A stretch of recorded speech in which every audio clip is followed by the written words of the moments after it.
Judicial magistrate ज़ैबा Chaudhary के खिलाफ इमरान खान का बयान। इस्लामाबाद हाईकोर्ट में इमरान खान के खिलाफ तौहीन अदालत केस की समाअत आज होगी। Larger bench justice Mohsin Akhtar Kayani की सरबराही में समाअत करेगा। बेंच में जस्टिस मियां गुल हसन औरंगजेब और जस्टिस बाबर सितार भी शामिल हैं। इससे कबल इमरान खान के खिलाफ कार्रवाई शुरू करने का फैसला किया गया था और इस्लामाबाद हाईकोर्ट ने लार्जर बेंच तश्कील दिया था। अदालत ने रजिस्ट्रार के नोट पर मामले का नोटिस लिया। हाईकोर्ट के तमाम जजेस से मुशावरत की, जिसके बाद इमरान खान को तौहीन अदालत का नोटिस जारी करने पर इत्तेफाक हुआ।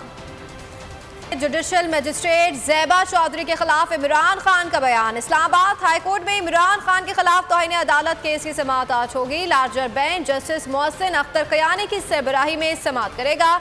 मैं हूं जैस्मीन मंजूर और आप मुझे देखेंगे सिर्फ बोल पर।